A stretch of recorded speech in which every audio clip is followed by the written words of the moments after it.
আসসালামু আলাইকুম viewers, welcome back to my channel. আজকে আপনাদের জন্য নিয়ে আসলাম আমার আরও একটি রেসিপি, গরুর গোশত ভুনা। গরুর গোশত আমরা অনেকভাবেই রান্না করে খেয়ে থাকি, কিন্তু আজ আমি যেভাবে রেসিপিটি ফলো করে রান্না করেছি, আশা করছি আপনাদের কাছে তা ভালো লাগবে। আমাদের যা কিছু লাগবে, আমি এখানে 1 কেজি গরুর গোশত নিয়েছি হাড়সহ এবং টুকরো করেছি ছোট ছোট করে। আরও নিয়েছি 1 কাপ পরিমাণ পেঁয়াজ, 2 ইঞ্চি পরিমাণ আদা এবং একটি বড় রসুনের অর্ধেকটি। এই সবগুলো উপকরণ আমি একসাথে একটি ব্লেন্ডারে ব্লেন্ড করে নিয়েছি।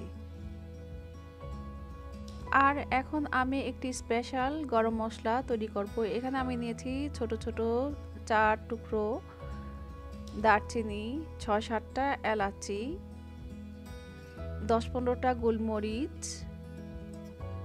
5-6টা লং, একটা জায়ফলের 4 ভাগের 1 ভাগ, কিছুটা জয়ত্রী এবং 1 চা চামচ পরিমাণ জিরা। এই সবগুলো উপকরণ আমি একটু টেলে নিব, তারপর একটা ব্লেন্ডারে ব্লেন্ড করে নিব।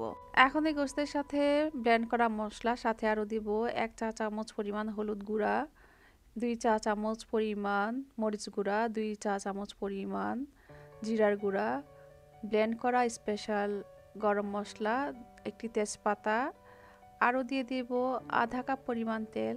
এই সবগুলো উপকরণ একসাথে হাত দিয়ে মিশিয়ে আমি চুলায় বসিয়ে দিব। এখন এই গোশতটাকে আমি হাই ফ্লেমে রান্না করব 10 মিনিটের মতো। তারপর দিয়ে দেব পরিমাণ মতো লবণ। লবণ দিয়ে ঢেকে দেব। রান্না করব মিডিয়াম আঁচে 30 মিনিটের মতো। এই 30 মিনিটের মধ্যে মাংসটা একদম সফট হয়ে যাবে এবং সেদ্ধ হয়ে যাবে।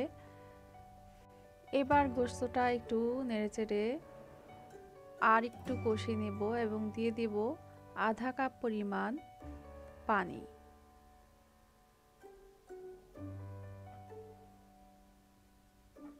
রান্নাটা এই পর্যন্ত শেষ হলো।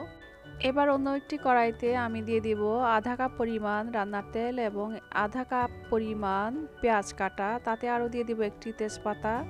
এবার সবগুলো উপকরণ একটু নেড়েচেড়ে নিব। পেঁয়াজ ভাজিটা যখন একটু ডিপ ব্রাউন কালার হয়ে যাবে, তখন আমি একে একে দিয়ে দিব রান্না করে রাখা গরু গোশতগুলো দেওয়া হয়ে গেছে। এখন এগুলোকে আমি একটু হালকা নেড়েচেড়ে নিব।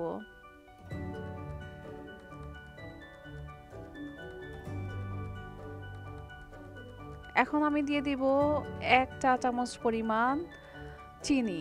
আপনারা না চাইলে চিনিটা স্কিপ করতে পারেন। তাতে আরও দিয়ে দিব যে মশলাটা গুঁড়া করেছিলাম তার বাকি অংশটুকু। এখন এগুলো আবার খুব ভালো করে মিশিয়ে দিব।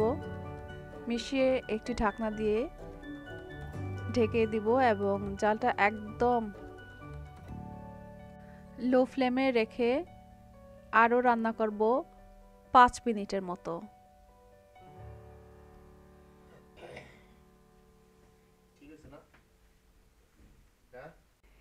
এই 5 মিনিট পর রান্নাটা একদম শেষ হয়ে গেছে। আমি এখন চুলোটা নিভিয়ে দিব।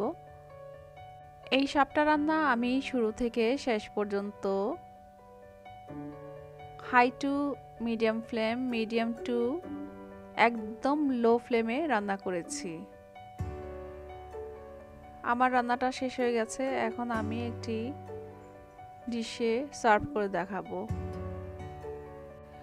আর আমার এই রেসিপিটি আপনাদের কাছে কেমন লেগেছে অবশ্যই কমেন্টস করে জানাবেন। আর রান্নাটি যদি ভালো হয়ে থাকে তাহলে অবশ্যই ফ্রেন্ডস এবং ফ্যামিলির সাথে শেয়ার করবেন। যারা এখনও সাবস্ক্রাইব করেননি আমার চ্যানেলটি, তারা একটি সাবস্ক্রাইব করে দিবেন এবং এরই মধ্যে যারা সাবস্ক্রাইব করেছেন তাদেরকে অসংখ্য ধন্যবাদ।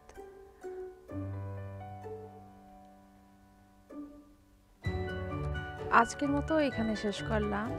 আবারও দেখা হবে। সবাই ভালো থাকবেন। আল্লাহ হাফেজ।